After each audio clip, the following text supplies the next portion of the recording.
Hey, this is Brian Gibbons with REI Skills. Welcome. We've got an awesome guest today, Mark Stein, who works at Seller Consultants.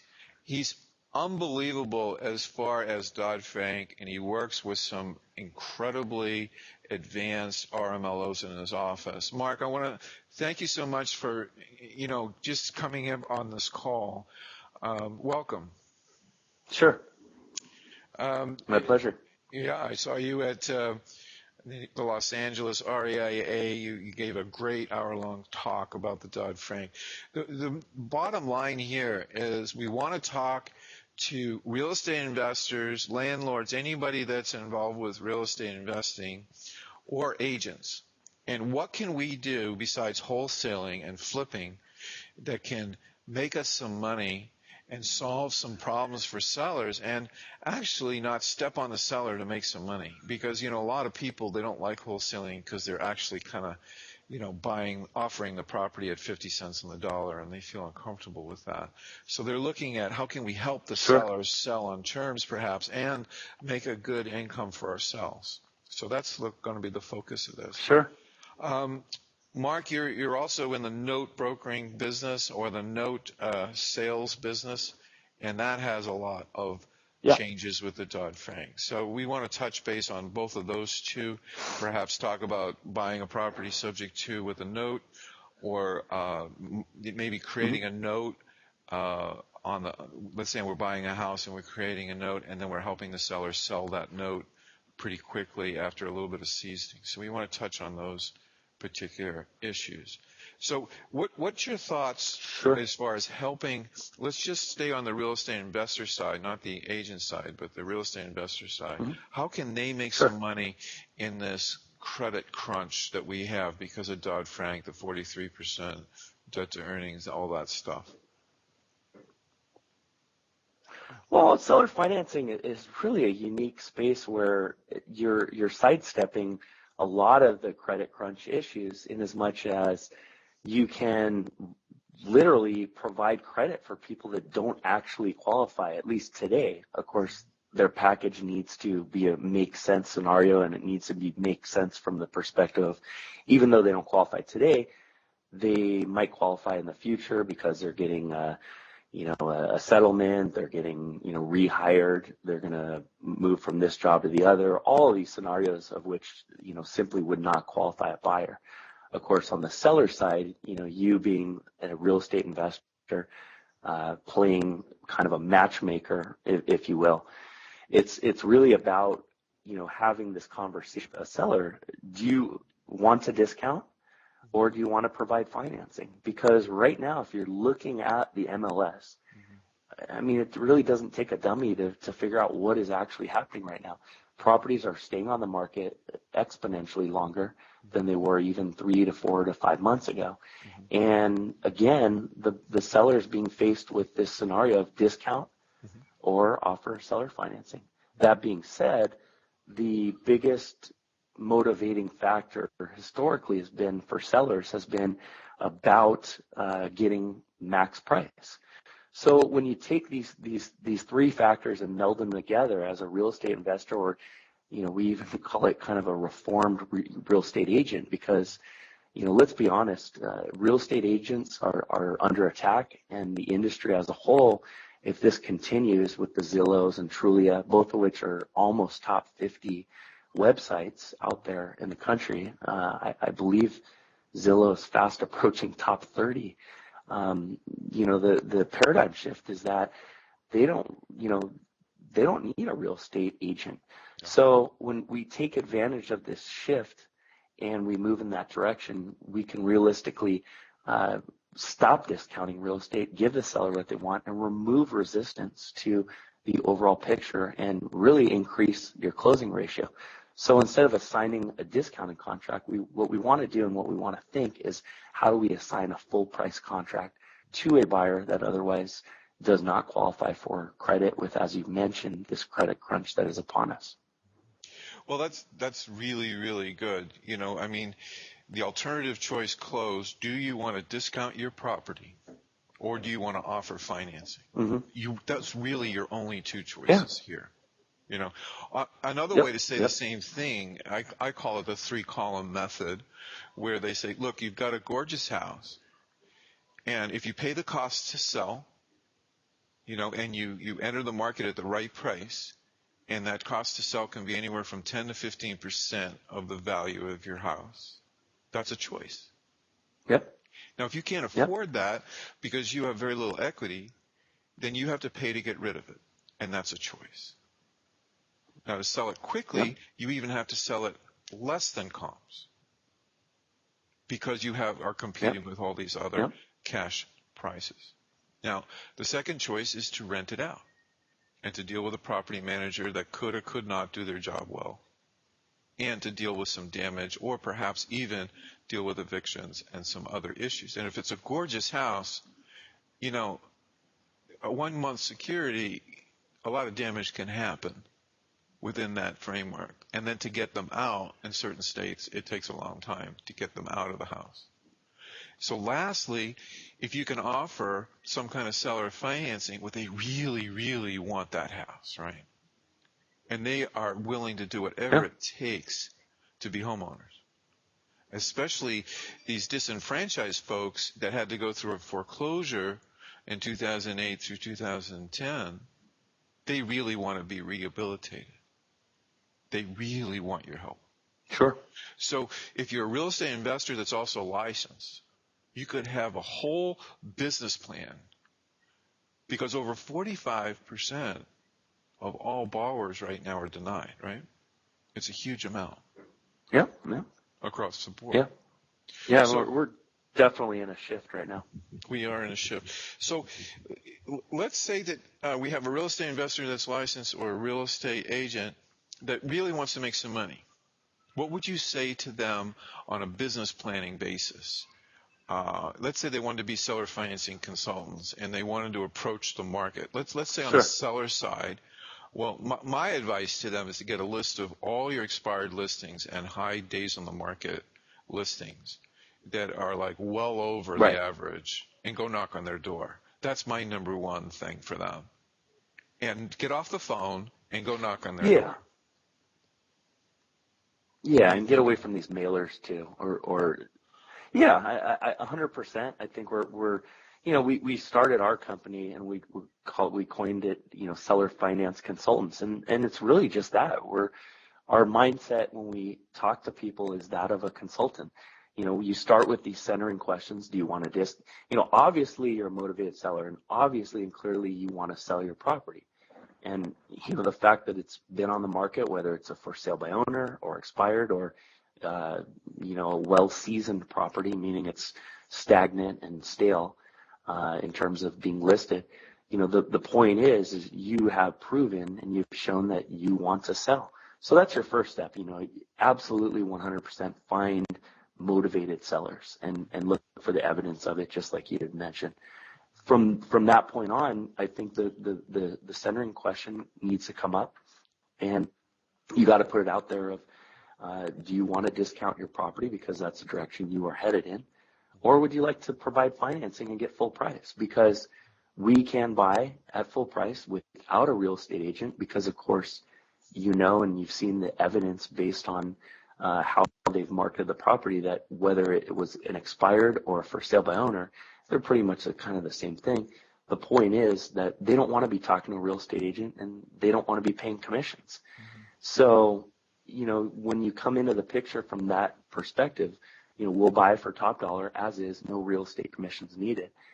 The value proposition is that of which yes or no. Yes, you're interested, or no, you're not. No, not great. Next, move on to the next one. And yeah, your second point is door knocking is going to get you massively better results than doing these time wasting, cold calling, mailers, really expensive, heavy lifting stuff. Pick your farm. We like Rebo Gateway. I'm sure you're familiar with that, Brian. Sure. And you basically create a farm and manage it. As soon as you hit your criteria, as you mentioned, whether it's stale based on how many days or expireds. I think FSBOs are a great opportunity as well, because they fit in that same box, you go knock on their door, and you have a great flyer that outlines those three things, and either someone's going to be interested in what you have to offer or not. Well, yeah, it goes back to price or terms. If you want to get your price, you need to adapt to the market, and the market is requesting you to discount. Yeah. Otherwise, it's not going to sell if you want a cash price. Yep. Now, if you want full price, we have a way to do that, but you've got to have a creative mindset in order to be able to do that. And that's what our job is. And I kind of position myself as a problem solver / financial planner type, because financial planners have to kind of bring in tax and have to bring in some other issues, especially if we have a free and clear house and we talk about installment sale, and we need to be able to say, okay, look, instead of taking all your profit now, let's turn this house into an annuity and get a cash flow out of it. And then it can survive your death. Right. And you can give it to your church or give it to your kids or give it to whatever. And and I know that I don't want my kids having $100,000 cash. I'd rather them have $1,000 a month. Yeah. Because I know they're not going to squander it, and they're not going to go out and buy a stupid car with it. So, if free and clear house installment sale, if it has a note against it, look at perhaps a wrap, look at perhaps a lease with an option. Now, you've got something very creative I just want to touch on. Can you talk a little bit about your 24-hour option? How does that work? What does that offer you give the seller? Well, I mean, basically, when you talk to a seller, you want to create as minimal commitment as possible. And it's kind of the metaphor. I'm getting over a cold, so apologize for my voice. You want to create this idea of this foot in the door, because once you open the door, you really want to position yourself as there. And once people don't cancel, and a lot of this came from the whole real estate model of give me a 24-hour listing. At that point, you can cancel at any time, and you put it on the listing agreement. Same thing with assigning a contract. I only I'll take 24 hours to close. At that point on, our contract is renewable, and I can close thereafter, or you can cancel. So again, it's the same idea of the minimal commitment, because someone's not going to allow you to tie up their home for 6 months or 90 days. So why not just tie it up for 24 hours? It's renewable, or cancelable. And for any reason you hate us after the initial 24 hours, you simply got to tell us. And it inspires confidence so that someone doesn't think you're taking them for a ride. Yeah, I mean, everybody's worried about getting screwed by an agent, and 100%. It's so hard to investigate an agent as far as not just whether or not they've been brought in front of a jurisdiction for a complaint from another consumer. I mean, we can all go through the realty board or whatever, but how effective are they? Sure. It's very, very hard for a consumer to say, okay, this guy, when he signs the listing agreement with me, he is on that job, and I don't have to really worry. And it's so hard to get the truth about that. And I really like that 24-hour, it's kind of like a non-exclusive option where they can sell it and you can sell it. Sure. And it's like, if you get a buyer first, great. And the non-exclusive option really pulls the pressure off. And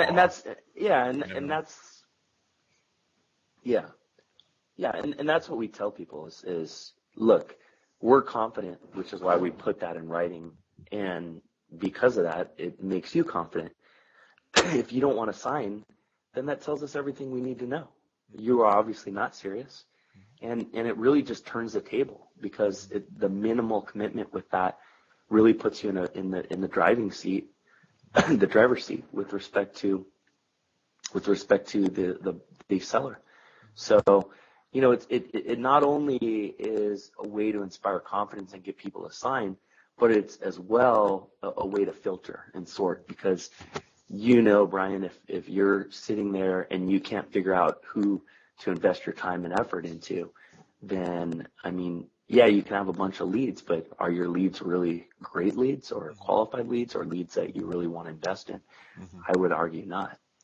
You know, what you do is very similar to what I do. I just use a letter of intent, and it just basically says that our intention is to enter into a lease and an option under these terms, and then to assign our deal for a fee, which you don't pay. The buyer pays, Yep. and they just step into our contract. Yep. And it's very, very simple. I mean, you can be an immigrant from Afghanistan and understand that.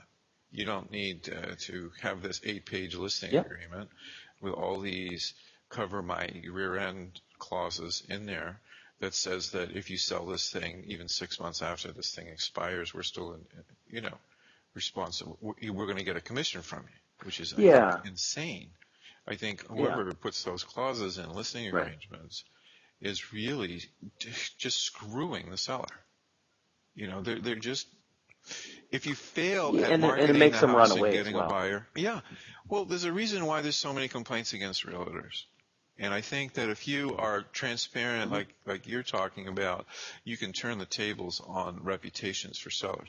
The other thing that I get for my students to do is to get video testimonials of how well they've been treated, so they can put them on their website and make them have their point of difference as far as how they're treating their sellers. Let's talk about the buyer side of this a little bit. How can we get a hold of buyers that just got turned down for FHA financing and that might consider some kind of a rent-to-own arrangement or seller financing arrangement to buy their dream home? How would you market for those? Well, not only is this a great question, I think it's an unexplained question, because when we think and talk about jargon, a lot of people advertise, lease option. What in the hell does that mean? I know. You know what that means. I know what that means. People on this call know what that means. But you might as well be advertising in French, because people don't understand these terms that we take for granted. And you see this all the time. You see lease options advertised instead of rent to own. It's a very simple matter of understanding what the buyer is actually looking for, to the degree that they actually understand what it is that they're looking for. And the other piece of the puzzle is, a lot of people aren't going to go for a lease option, whether they don't understand it or they actually want to close. You want to be flexible in your advertising to the degree that you don't push away anyone. Because, again, when we market a property, we're putting it out there to the greatest scope possible of what is a potential buyer. And again, going back to what you were saying a few minutes ago, if you have a big, long, protracted contract, you don't need to get into that. All you got to get into is their agreement to move forward with you. You don't need it to be draconian and punitive. And realistically here with buyers, we want to cast as big of a net as possible. So how can we find buyers? Well, we can advertise other properties that have seller financing, right? And that's probably, that and looking for actual renters are probably the two most powerful ways that you can generate buyers. Because if someone's looking for a seller finance property, excuse me, they could be looking at one of these seller properties, and you could certainly move them into another property. You could pick them up as a buyer and move them, to another. Well, what I've had some success with. Same thing. Yeah, go ahead. Sorry. Same thing with renters. They can be found on Craigslist. No, I mean, I totally agree. I think if you can get the word out, you are specialists in helping people solve a problem that they're trying to buy a house and they couldn't get an FHA loan. Have you been turned down for an FHA loan and your income is reasonable? Please come to this meetup group. Get that message out and blog about that. Blog about how hard it is to get the mortgage. and blog about what's the alternative to Yeah. FHA financing, and do that kind of like be a bit of an advocate for people that have been turned down, and blame it on Dodd-Frank. Just say, look, 45%. Yeah. That's 1 out of 2 are getting turned down. So if you feel bad about this, Yeah. there's a lot of other people that feel bad about this. And the other way you can kind of, I call it center of influence marketing, where you can go out and go down to Toastmasters, right? I don't know if you've ever been there, but I started in Toastmasters when I was in my 20s, and that's 30 years ago. And I was nervous. I was talking to people that had gray hair. They were in their 60s and 70s. And I was trying to be able to give a speech, right?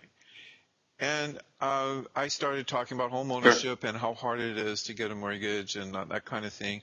And my takeaway, because I was so young and everybody else was so old, is if you have any children or grandchildren that really needs to get into a home today, please get a hold of me, because we've got some wonderfully creative legal ways to help them get home ownership. And if people went down to the Lions Club once a month or the Kiwanis Club and gave a speech to all these people that were already okay financially, but their kids are in their house. The millennials are still in the house, right? Yeah. So, if that's an indirect way of getting them, right? And the other way that I think is a little creative, but I've had good success with, is going up and down the street or around the block where your house is listed with, and say, pick your neighbor. Who do you know that you would like? Do you have a relative or a friend that would love to be nearby you, that would love to be in your school district, that would love to have your neighborhood? And we will give you a finder's fee of $50 for dinner or whatever at a restaurant. So pick your neighbor, and just knocking on doors around that neighborhood. A lot of Keller Williams agents do that. They just flood that neighborhood with people to try to get buyers and to get an open house or whatever.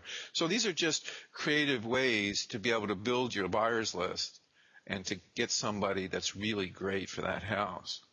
Can we talk a little bit about, what does it cost? Let's say that we have a no equity house and we want to do a lease option assignment and help the seller sell on terms. And we just need to get the paperwork done. What can you bring to the table? Sure. Let's say we had a letter of intent. We have some seller that wants to do a deal. I have one of my students, and they really want to get that deal done, but they're scared of Dodd-Frank and being compliant. How does that process work? How can we help that person, the investor? Well, I mean, I think the fact that people are scared by Dodd-Frank opens up an opportunity for someone that's clearly listening to this call. That being said, we have a service that is geared towards compliance with Dodd-Frank. We help and facilitate writing of the note, the full collateral file. As you mentioned earlier, we can even help convert the note, the real estate note that we're creating in conjunction with seller financing, into cash, and have a cash buying investor buy the note. And the cool thing with notes is, you can sell all or part of the note. The flexibility is really greater than really anything else. But we charge the greater of 1% or $2,000, and think of it just like a loan fee that the buyer would otherwise pay for anything else. And think about it with FHA; they're paying certainly more than 1%. And you look at the funding fees, the mortgage insurance. It's pretty expensive now for a buyer to get a loan. So the 1% that we charge is a very nominal, minimal fee that we typically are billing to the buyer. And you basically are bringing in a partner here that can help lead you and take your hand and move you through to the finish line. Yeah, I'd like to kind of talk about maybe just using some numbers and as an example. So let's say we had a $500,000 house and they owed $480,000. Their cost to sell on that house would be about $50,000. and they would be out of pocket 30 grand if they basically did a traditional sale, and that's if they got their price. If they had to discount their price, they'd get less. So, even if they got their price, they would have to pay 30 grand to get rid of that house, using that example. So let's say we said, Mr. Seller, look, there's one or two ways we can do this. We can create a note for your $20,000 equity, or even bump it up to 510, 515, and give you a little bit more room there. And then we could sell that note down the road with a minimal seasoning, and then you would get your price. You would get your 500.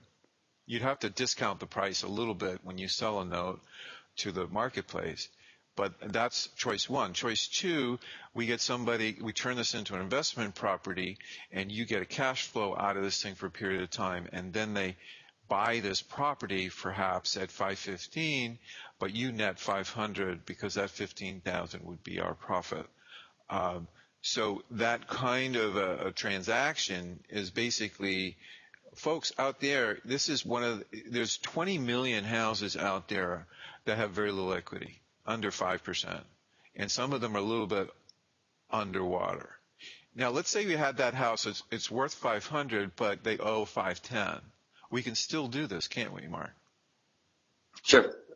We can still do that same Absolutely. kind Absolutely. of thing. The thing you're looking for, the thing you're looking for, a property that's 150% upside down, it's not going to work on. No. But, you can go up to 110%. And what's that? No, I totally agree. A long-term lease option will allow principal pay down for one, and then also will allow some appreciation down the road. In 7 years from now, chances are, we're going to be in a lot better shape. But in 3 years from now, I don't think we're going to have a huge increase in appreciation. No. Because we're still working out all these foreclosures, short sales, and everything else. And, when you think about it, 7 years from now, don't you think all the people that have had trouble with foreclosures and short sales will have been rehabilitated by now? That's a good amount of time to get back on your feet. So the buyer pool will be greater. And I just love, seller financing deals, to me, is the place to be focusing on. And you can do them quickly, can't you, Mark? It only takes a couple of weeks to get this deal done. Yeah, not even that. I mean, if everyone's on the same page, you could book a deal in 5 to 7 days, just like, again, and that's the joke that we, talk about is this, we'll buy for cash. Why not say we'll buy same as cash? Putting that out there that you're a cash buyer, that does not justify you ripping someone off. And, there are all families out there. They have attorneys, CPAs. You have so much resistance with trying to discount a property that we say stop discounting properties and give them full price. And I think the last piece that we're coming upon here is, and you do a really great job about this when you do the 3 columns. The last piece to that is put an amortization schedule in front of them so that they can actually see the income coming in. And that makes it more real and tangible and actually gets the seller excited about carrying the note. Because, what we say is that, we'll help the seller sell the note for cash. But once they get accustomed to collecting payments, they don't want to sell the note. That's the whole benefit and the whole, So future pace that, and of course, Brian, you're familiar with NLP, and for people that are listening that might not be familiar with it, it's the understanding and the use of using how the brain processes information for the betterment of making better decisions. That's my definition. Of course, there's many of, when you talk about NLP. The point is, future pace them, which means take them into the future and explain to them and allow them to experience collecting a check every month. We have an income problem in this country. 90% of 76.5 million baby boomers, the largest population in the history of this country, 90% of these people, their net worth is in home equity. That is not the same as income. No. You use a term that I really loved. It's not cash, it's poker chips.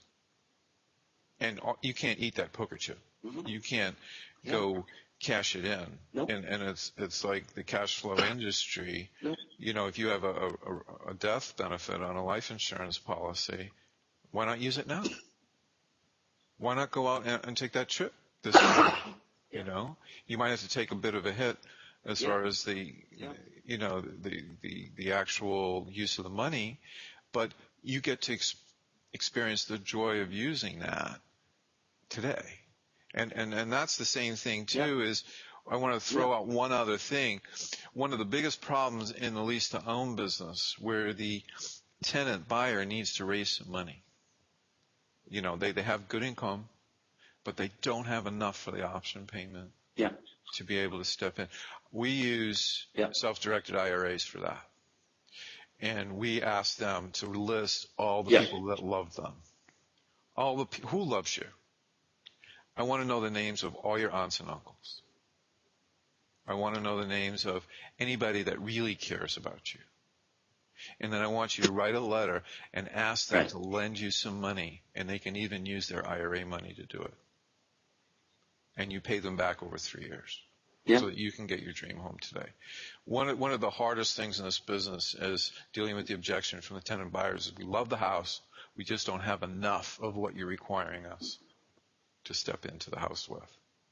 And there's a cardinal rule in lease to own: don't ever let anybody move in without paying up front the full amount of money, because chasing that money is no fun. It's just no fun. You can't do it. So we have some creative ways. Below this video is going to be a letter of intent download. And all you got to do is click on it. And if you get a seller that agrees to doing some kind of seller financing arrangement, here's the steps to get the deal done. Step 1, you fill out the letter of intent, get it signed, and you send it to me. I'm going to talk with Mark about that letter of intent, and then we're going to brainstorm the best possible solution, whether it's lease to own or some kind of seller financing arrangement. And then I'm going to talk to you as my student how to present that solution to the seller. If the seller likes that, then we'll move forward, and the buyer will pay the seller financing 1%. It's important to understand this is a marketing cost that to get yourself Dodd-Frank approved, so that you protect the seller and yourself. So nobody's going to have a problem down the road in case some lawyer gets involved with the buyer and says, hey, they weren't underwritten as per the ability to repay rule. We don't want that to happen, and that's why we are very super careful. Mark, one last thing. There's a lot of real estate investors that think all lease options are exempt from Dodd-Frank. Can you touch on that just a little bit? Yeah. Any providing of credit is now under Dodd-Frank by virtue of the extension of the SAFE Act. And that's really all Dodd-Frank did, is they said the SAFE Act is now applicable to seller financing. So whether it's a lease option, a forbearance agreement, or loan modification if you're in the note space, is subject to Dodd-Frank, because if you are taking any consideration, whether it's even $1, and consideration means, the fee that you're charging the buyer in conjunction with offering them the option, then you are by definition providing credit in the form of a sale, and it's now classified as a sale. Whether it's a future event or a concurrent event, it doesn't matter. The point is that you are engaged in seller financing, which by definition is covered by Dodd-Frank as an extension of the SAFE Act. And you, as an investor, need your transaction to be compliant. And if you want to roll the dice and you want to play with fire, because there are legions of contingency fee Dodd-Frank attorneys out there that are going to be lining up, licking their chops, going after people, have at it. However, or at the same time, the CFPB, the Consumer Finance Protection Bureau, has unchecked power and authority. And amazingly, there's people out there trying to get around Dodd-Frank still. The point is that if you are looking for a way around it, it actually says in the Act, and it's 10,000 pages in entirety, that verbatim, and we put this in our book, that, if you are attempting to get around it or defraud the act in its intention, meaning that maybe you found a loophole, you are still, by definition, in violation of the act. So it's a blanket act that covers all of these activities.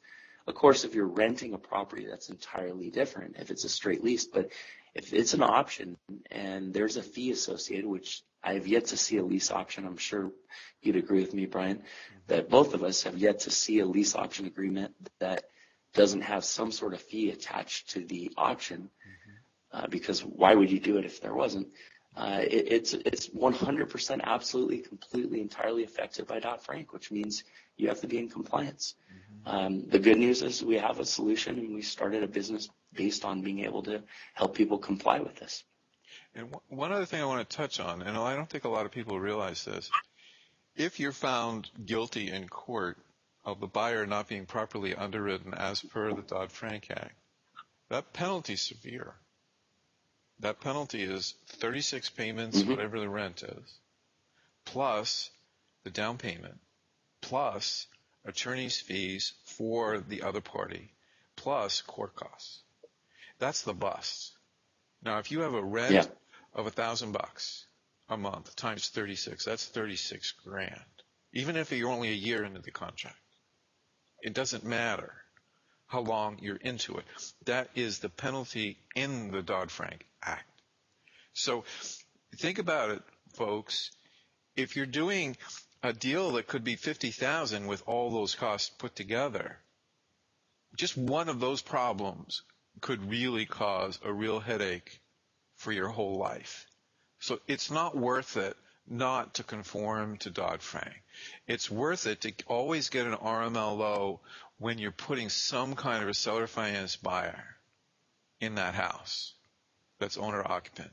Just use a proper RMLO and you can sleep at night. It's a cost to doing business. So if you're used to getting 3% for an option fee, charge 4%, give them 1%, and you are good to go. So just in closing, Mark, I want to thank you so much. I'm going to go ahead. I wanted to expand upon what you just said because it's very relevant. There's a recent ruling that actually rescinded a seller finance note. As we mentioned, we create a real estate note when we do these transactions. Rescinded the note, so essentially gave the buyer the property. The investor ate the note, or by default, based on the court ruling, was forced to eat the note. And again, this was a matter of compliance, which could have easily been addressed. And of course, the fee paid by the buyer, which is absolutely amazing that people put themselves in this position. And it actually, the ruling was landmark because it extended to a period of 4 or 5 years after the date of discovery, which does not happen in a court of law. And this, we think, is going to create shockwaves through the industry. The point is that previously, you have 36 months from the date of discovery, meaning the buyer or their attorney found that, that the mortgage note was created and not in compliance, and by default now the buyer has been harmed and been defrauded. So therefore, legal action must be taken. In this particular case, I can't remember if it was 4 years or 5 years, but they had actually moved forward with the case that long of a period after the date of discovery, which basically means now that the date of discovery is immaterial because of this landmark case. Wow. So not only, just like you said, Brian, that can this follow you till the day you die. That's just kind of more in theory. It now is in reality. Yeah. Well, all I know is I don't want to be in the seller financing space unless I use an RMLO. It's that simple. Because conversely, we know what the bust is, solution. But what does the Dodd-Frank say that if you use an RMLO, what does that say? You are protected, correct? if the buyer is Yep. properly Yeah. I mean, in short underwritten. version, absolutely. Yeah. So here's the bottom line of this call. If you want to help sellers with very little equity or help a buyer that just missed financing, use an RMLO with a seller financing solution. The seller wins, they get their house, they get full price, and they get a good solution. The buyer gets their neighborhood and their dream house today, and they're very appreciative of the work. And they will overlook certain things too. I didn't even touch on that the buyers are less picky on seller financing than they are with all cash. If it's all cash, they might want to change things in the house that you don't want to do as a seller. Seller financing buyer says, oh, I can see ourselves here for 20 years raising our kids here, and we'll do that later. They're just less aggressive buyers. And so everybody wins here. If you're an agent Yep. or you're a real estate investor and you want to do it right, well, just download this letter of intent below the particular video, and then you'll get a lot of information about how can you work with me and with a really great RMLO service and be Dodd-Frank compliant and make a good amount of money doing it. So, Mark, thank you so much for your time today. I'm so impressed with how hard you work educating and communicating all these recent Dodd-Frank and SAFE Act regulations and helping us navigate these waters. I really appreciate it. Yeah, my pleasure. All right. You want to have a wonderful day, and I look forward to talking to Yeah, you. my pleasure. This was great. Thanks, Mark.